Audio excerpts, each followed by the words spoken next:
Welcome to Is It Fast, the podcast from Is It Fast Media, where myself and my compatriot, who shares the same name as me, Stuart, collect our favourite bits of stories from the world of motorsport, automotive, and sometimes things in between. If you are new to watching and or listening to us, thank you very much for joining us. We welcome you to what is Season 7. We've gone American. We're calling ourselves a season and not a series. That's it. We've totally outlasted the British version, so we've done really well there. Yeah. Now we've gone stateside. We have. And new chairs. And new chairs, yes. So we took all of your comments on board, and that is prudent of me now to say thank you very much for all of your comments over the last 6 seasons of the Is It Fast podcast. It's aged you horribly. It has. It really has. I look atrocious, but thank you very much, Stu, for that. Appreciate it. If you're listening to this, then you don't have the misfortune of seeing just quite how bad 2023 has been for my face. Yeah. I tell you, if we took some of the stills, we could almost make a flip book of disparity. Yeah. Just seeing you just decaying in front of us. You look better and I look worse. I don't think I do. I just think it's a comparison thing. Right? That's even worse. Compared to me, Yeah, you look good. That's terrible.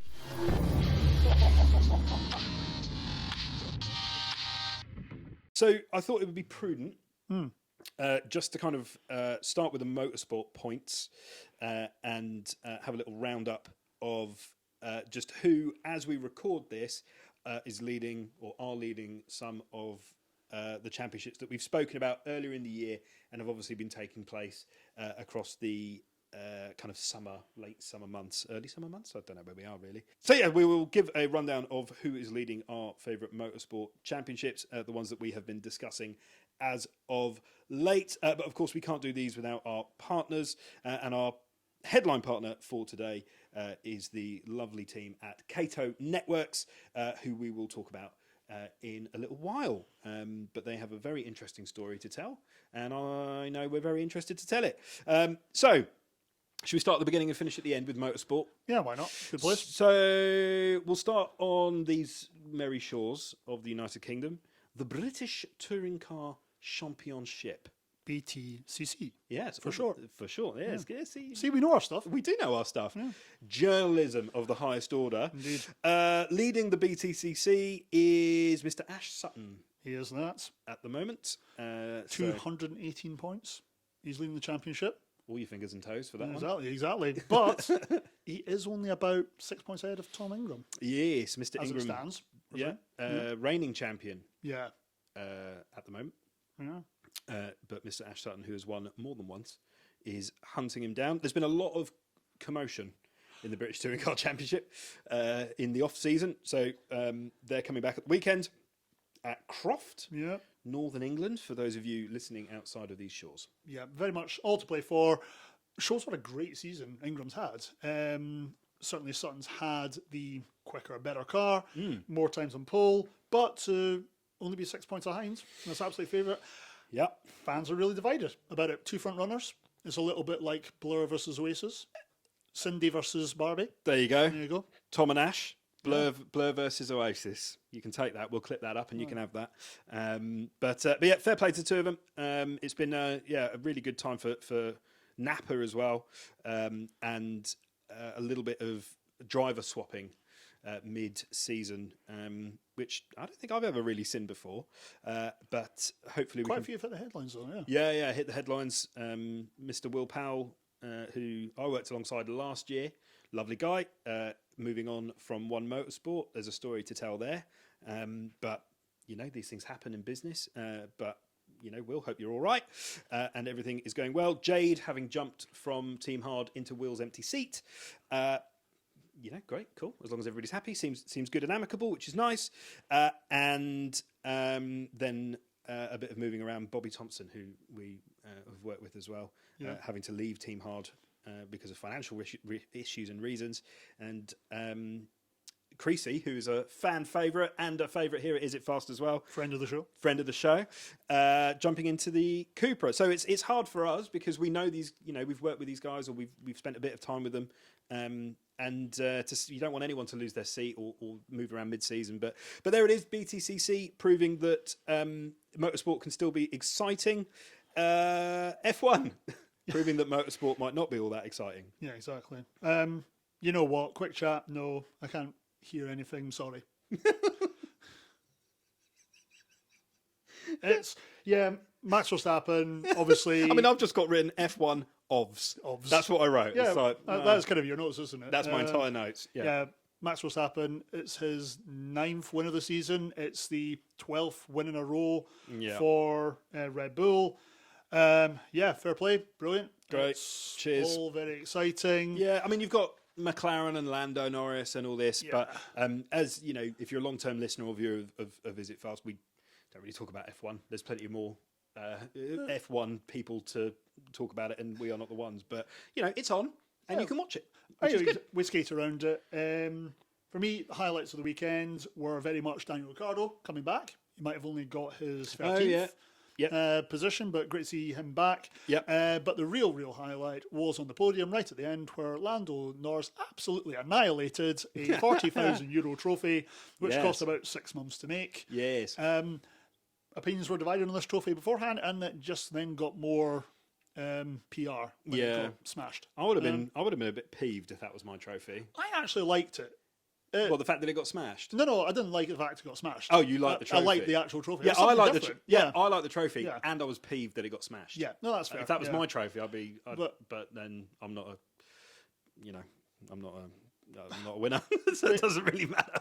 So there we go. You know what? As we kind of frolic towards kind of the middle level of F1 this season, the parades at Disney World are more exciting. Let's be fair. There's more chance of the Little Mermaid trying to take the hairpin bend against Frozen from Main Street USA to Frontierland than actually seeing anything in the F1. And obviously, Hamilton starting on pole, ending in 4th. Brilliant. Well done, mate. Yeah. Although, big up the Hamilton, massive Lewis fan. F1 has been happening in our absence and will undoubtedly continue. I don't think they've missed us, to be honest. It might survive, basically. It might get there. TCR, just a very quick note on TCR.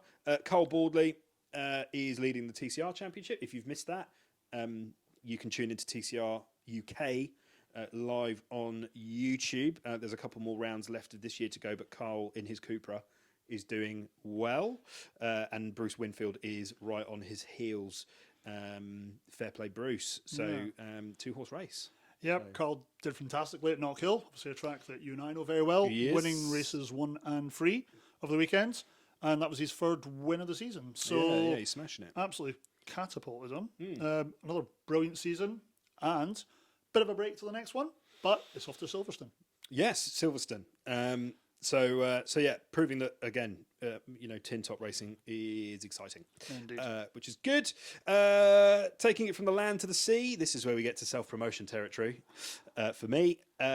So if you are into powerboats, and lucky you get to listen and watch me. I don't know if I've ever mentioned this, but I am the host and commentator of the World Powerboat XCAT World Championship, UAM XCAT World Championship. Yeah, I like the XCATs. They're fantastic. If you're not aware, these are basically high-powered speedy boats. They are high-powered speedy boats. Showing basically kind of their best maneuverability and team tactics. I really enjoy them, but I can't stand the presenter. Yeah, no, the presenter puts me off as a whole. Really needs to work on his game. So Team GB are currently 1 point from Fazza of the UAE at the XCAT World Powerboat Championships. Why are we talking about the XCAT World Powerboat Championships? It's not just because I'm their presenter, commentator, and I'm paid by them. It's actually the only true powerboat world championship in the world, in terms of the fact that it goes to different locations around the world and has representation from 3 continents within the teams. Little break until the championship goes to the UAE, but you can watch that, which is good. And you don't always have to listen to me. There are bits where I'm not in it. There's not a lot of them, but there are bits where I'm not in it. Yeah, but are they worth tuning in for? Nope. Exactly. No, mate, it honestly pains me. You go away to some fantastic locations, get to deal with the really amazing team at XCAT, deal with the brilliant drivers, and I'm left here to man the phones, basically. Yeah. I'm just bitter. Yeah, Really. yeah, no. They never phone and ask for other stew, or Maybe one day. if they do, you just don't pass the message on. Yeah, well, we'll never know. That's it. Do you step off the plane and they just get really disappointed? Oh, it's not the tall one. yeah, it's kind of just go down a little bit. Bikes, BSB, so the British Superbike Championship, something that we've spoken about on here before, and it's currently Tommy Bridewell who is leading the BSB of Beer Monster Ducati. I mean, it's been a phenomenal race year for the Beer Monster team. I was lucky to be at Silverstone. What's the other one? Brands Hatch. To be with the bikes, and yeah, I mean, it's a great season all round. So if you're into two wheels, we've done four wheels, no wheels on water. Now we're doing two wheels. Up next, unicycle racing. I was saying, yeah, that'd be good. Yeah. So yeah, BSB, Tommy Bridewell in the driving seat for that. I don't see anybody else grabbing him really. Yeah, very much so. Yeah, Beer Monster. Great website. Alcohol and superbikes. What could possibly go wrong? Great website.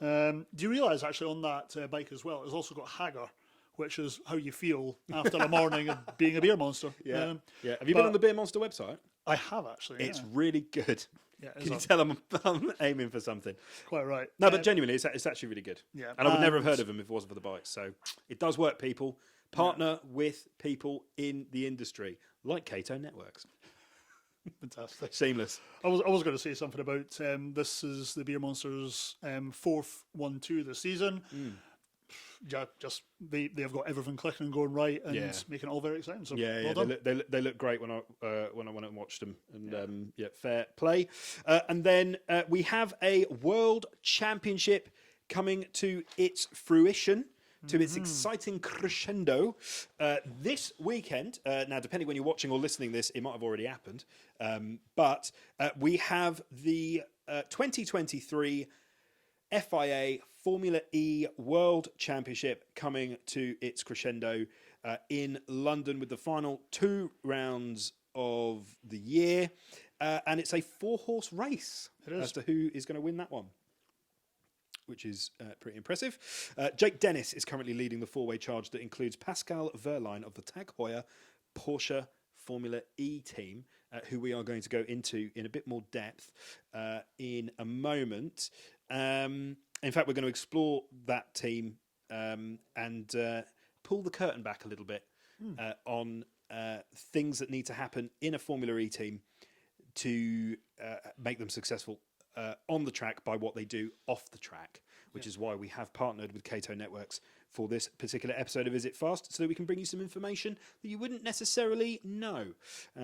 So yeah, Formula E coming to its conclusion at the weekend in Londinium. Yes, fantastic season so far for Formula E. Basically showing off because there are 4 drivers still in it. Round 15, 16. Something with regards to the point system. Yes. Really quite interesting. 25 points for the win. You then get 3 points for starting on pole and an additional point for having the fastest lap. So 29 points times 2, all to play for, considering the points difference with these guys.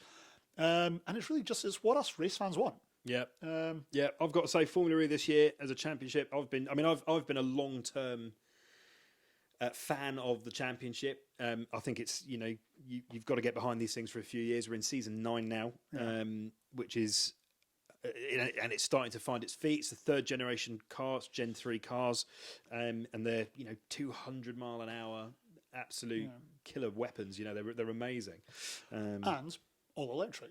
And all electric. Doing a bit for the environment. Yeah. Now, I've tried to do my own bit for the environment recently. I saw a row of electric cars all plugged in, not being used, so I just unplugged them. I mean, you're doing your bit for the planet. You're welcome. Next time, turn your lights off and unplug your cars. It'll do more for the. If I get invited to the pits, I promise not to do that. He definitely will.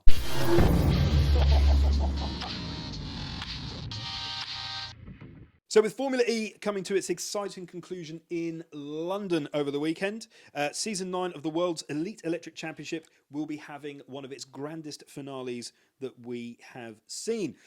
But to talk about how innovation plays a pivotal role in the Formula E Championship, we've partnered with Cato Networks to highlight what it takes to keep the Tag Heuer Porsche Formula E team, the travelling circus that is that team, on the road, and how the SASE or SAS keeps the Porsche Tag Heuer Formula E team in Weissach up to speed in real time. Now that all sounds very complicated because it's been thought up by much smarter people than me. I'm glad I'm wearing my glasses. Yeah, it makes you look far more intelligent than A, you are, and B, I certainly am.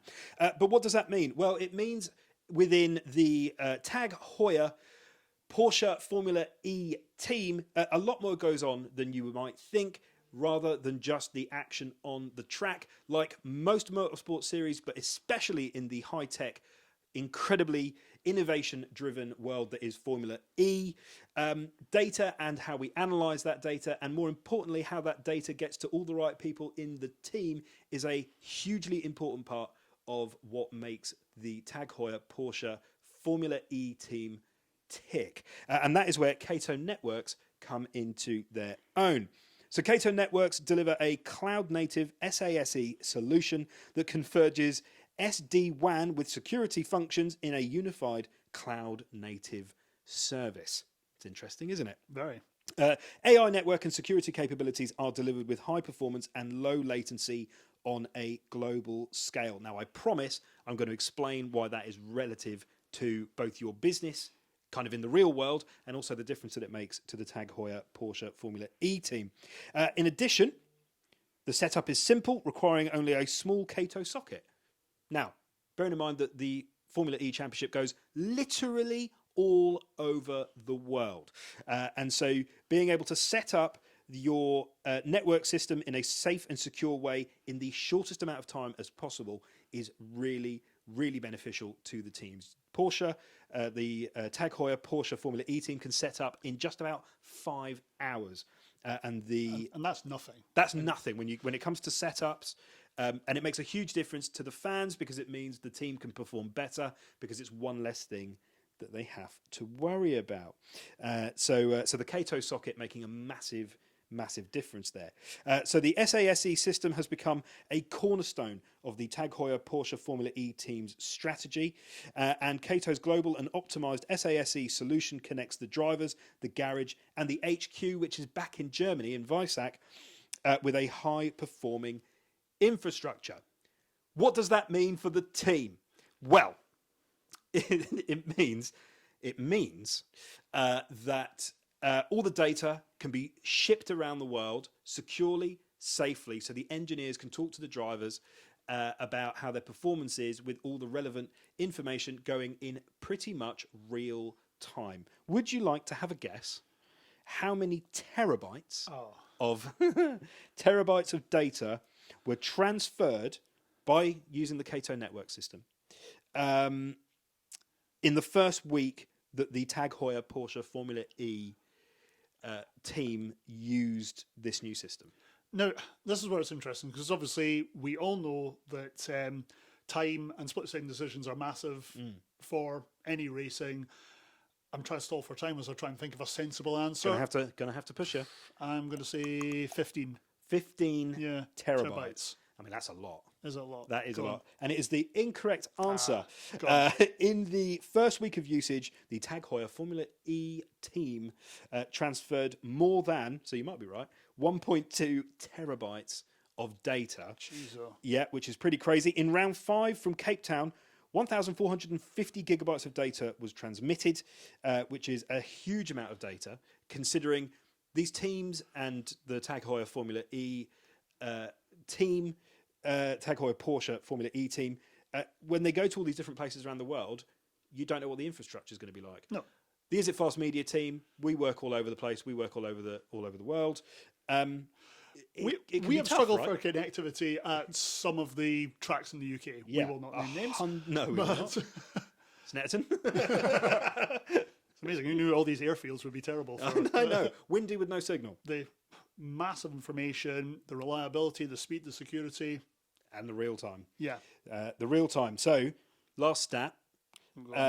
So, also, whilst the team were in Cape Town, there was only two stats I'll give you. A packet loss of 0.23% when they were transferring the data between Cape Town and Weissach. And the team in Weissach were getting the data from Cape Town in just 80 to 100 milliseconds. That's barely a blink. Yeah. So when you think about all the data that the teams need to transfer about the place, tyre degradation, battery wear, driver statistics, and all of this is going on in the heat of competition.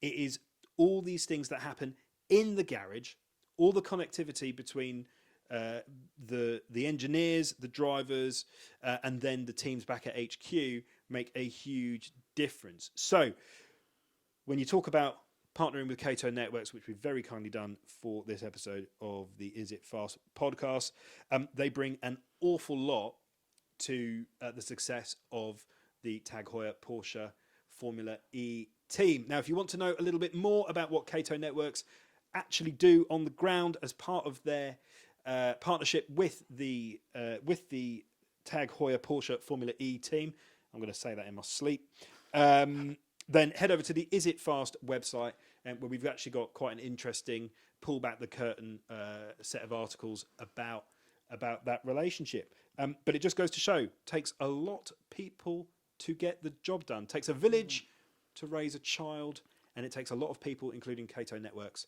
to make sure the Tag Heuer Porsche Formula E team perform on the track. Yeah, massive thank you to the Cato team for opening their doors to us so we can understand a bit more. Then we can then pass that information on to you. Yes. So whether you're in business or whether you're a fan, make sure you check out Cato Networks and see if they can help you with your business connectivity needs.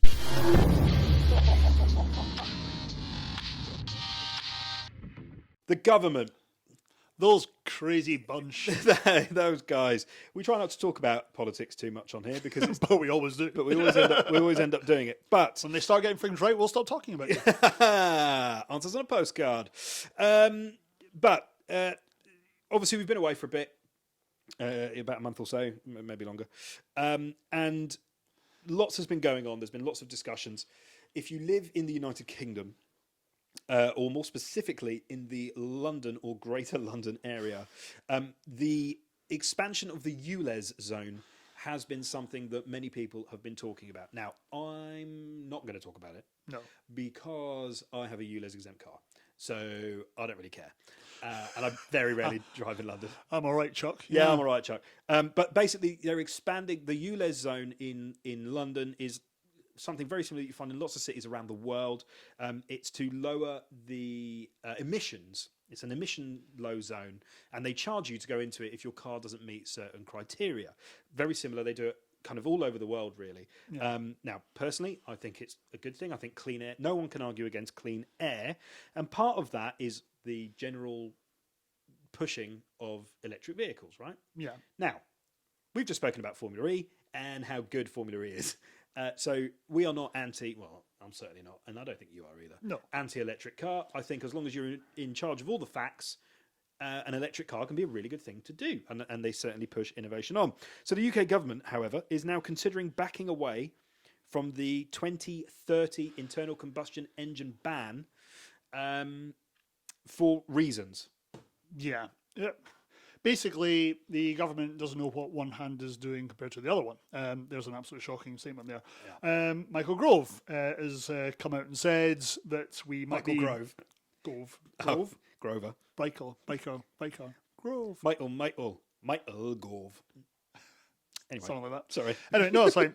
So he has flat out denied that the government is going to alter plans, but then there's other ones saying that they're going to be backing away from it. Rishi Sunak's come out and said that he is potentially poised to order a review of this. Worth pointing out that it is only 6 and a bit years away now, which isn't too far. As we record this, if you're watching this in 6 years' time. Yeah, that's it. This could be a time machine. Mm. Put us into your time capsule. What did people of the past think of this idea? Bad. Yeah, it is still bad. And it doesn't, none of us are against the idea of electric vehicles, cleaner air. No, not at all. More energy efficient ways for us to transport ourselves and our goods and services. But where's the infrastructure? Is that in place yet? Do we see any signs of it? I read something very interesting the other day. When 7 years ago, 5 years ago, to 2017, whenever that was, 5-6 years ago, it took a long time to charge your electric car. Yeah. To charge that there was car, always that fear that you would go up a service station in the motorway and I'm now going Right. to have to sit here for 6 hours. Yeah. right? That has now been dramatically reduced, where you can charge if you get the Optimum setup with the Optimum car with a whatever battery. You can pretty much get there in kind of like 20 minutes. And Which I can't remember. stretch your legs, grab Yeah, a coffee. yeah. And I can't remember who wrote the article or who said this or whatever. But anyway, it was a journalist at another outlet who has an electric car, and the point of the story was: don't judge how it's going to be in 6 years by what we've got now. In the same way that 6 years ago, there's no way you could have. People were saying there's no way you're going to be able to charge a car that quickly. Yeah. So obviously, lots changes in 6 or 7 years. The problem is, like most industries and most consumers, we need to try and have some sort of answer, right? Now, we're not talking about ULEZ anymore. We're just talking about the ban on the 2030 internal combustion engine ban. Ice baby. Ice baby. It's just a bit of a bugger, isn't it? Like, we just don't know. Like, if they're going to be banned in 2030, okay, great. Well, at least we know. Or are we going to get to November and 2028 and then they're going to go, maybe not. Yeah. Which, let's be honest, let's not put it past anybody. Yeah. I think none of the article that you're referring to did make a lot of sense. If I could remember who wrote it, sorry, mate. Check out our comments. We might try and find it. Yeah, I can't remember who you are. I'm really sorry. But no, it does make a lot of sense. But you just kind of hope that things are there to support it. Like right now, if you rock up to a random service station or if you walk down a random high street, how many charging points are there? Now, yes, infinitely more than there were 5-6 years ago. But is that going to grow that much? Like how many parking bays at a standard service station are there for electric vehicles? Yeah, not a lot. No. Although, and even though there are now already a lot more. Exactly. So we'll see. But, why do we bring it up? We're not going to bring you any answers. It's an interesting bit of news that's happened relatively recently. Tell us what you think. Do you think that the internal combustion engine will in fact be banned in the United Kingdom from 2030, as I believe it's going to be in the European Union as well? I believe so. 2030, 2035, something like that. You know what I believe? Michael Gove looks more and more like Davros from Doctor Who every time we see him. Really does. He does. That is his defining feature, probably his redeeming feature. And you only ever see him from like the waist up as well. Yeah. So maybe he might exterminate his plans. Maybe. Very good. I'll get my coat. Very good. And of course, if you want to escape Michael Gove, all you've got to do is go to the top of the stairs.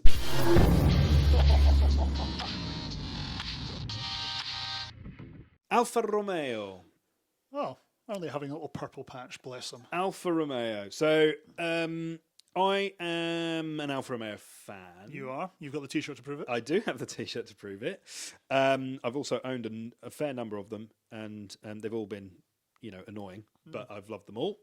But Alfa Romeo have been in trouble for about 70 years. How old are they? Yeah. I mean, they had their heyday when a certain Enzo Ferrari was driving them in the 30s. But they have struggled to sell almost everywhere for a long time. But they are saved again and again and again because they are one of the world's most recognisable car manufacturers, I believe. Now, if you're an Alfa person, an Alfisti, as I am, you love them unequivocally. I have had many, and I will have another one. There's no doubt about it. Yeah. And we recently drove the Alfa Romeo Tonale, which was the saviour, or meant to be the saviour of Alfa Romeo. And I didn't like it, but it's probably not really meant for me, which is fine. But the Tonale is probably one of the reasons why, as you correctly say, Alfa Romeo announced recently, in the last week as we record this, that they are having a purple patch. Yeah, certainly. Continues to expand its product line, targeting new markets, surge in sales figures in Europe, resurgence in China, growth in the Middle East and the African markets. They're doing really well. They're attracting customers with stylish designs and performance-orientated vehicles. So Straight out the blurb. it really was, actually. Yeah, but no, it's all correct, though. Quite often, you can be walking down the street or driving and you will see an Alfa Romeo, and it is a head-turner. Yes. They always do well for that. Yes, they do. I think they always look Not very because striking. they're on fire anymore. No, they're not on fire, Yeah, I don't feel that way about the Tonale, if I'm honest. Well, that was actually my question here. Which one would you want to appear in your driveway tomorrow? Well, of the current lineup, Yeah. so they sell the Stelvio, they sell the Giulia, and they sell the Tonale now. I've owned a Giulia and a Stelvio. Yeah. And I've recently driven the Tonale. I would go back to the Giulia personally for me. I just think the Stelvio. I'm not really a big SUV guy anymore, and the Stelvio was great, but not really bothered. They've recently updated all the headlamps on it, which I quite like. So yeah, I would go back for the Giulia, but no one's buying saloons anymore. No. But apparently the Giulia is doing quite well in China. Yeah. And in the Emirates, which is good. Yeah, apparently a global hike of 57% in sales, which is pretty good. Oh, tell any sales and marketing team that they're going to be happy. They are. So there you go. Are you in a BMW, a Mercedes, or another premium car, which is what they are now being classed as, rightfully so? And are you, or have you considered moving into an Alfa Romeo product? Do let us know. Or have you recently moved into an Alfa Romeo from one of the, frankly, let's call it, the German rivals, BMW, Mercedes, that kind of people, Audi. That's another. There you go. I know my car brands. And what do you think? Thank you for watching or listening to the Is It Fast podcast, the podcast where we pick and choose some of our favourite stories from the world of automotive, motorsport and beyond to bring you, to keep you kind of up to date. Thank you very much to Cato Networks for partnering with us on this episode of the Is It Fast podcast. Remember, head over to the website where we have quite an in-depth article into what Cato Networks do with the Tag Heuer Porsche Formula E team to keep them competitive and give you, the fans, a better idea of what goes on in the world of motorsport, Formula E and the Tag Heuer Porsche Formula E team, the things that you don't get to see. You might even be a business person or have a business that is about to take a large step into the digital world, in which case we would actively encourage you to have a look at Cato Networks and their multiple systems and multiple solutions that they have on offer to move your data around the world in a secure and safe and with very little latency. We have looked into it and we quite enjoy it. So Thank you, Cato Networks, and of course thank you to you for watching and or listening wherever you are. Remember to subscribe on your social media platform of choice to stay up to date with what we're doing here at Is It Fast. Head over to the Is It Fast website to keep up with all the latest news, reviews and everything in between. We have an incredible list of talented writers that bring interviews and reviews all the time, and every now and again I or you will do something as well. But thank you very much for watching or listening wherever you are. Yes, thank you very much. Tune in. We'll be back very soon. And remember, not every decision in your life has to be smart. Some can be for cinematic value. Good night.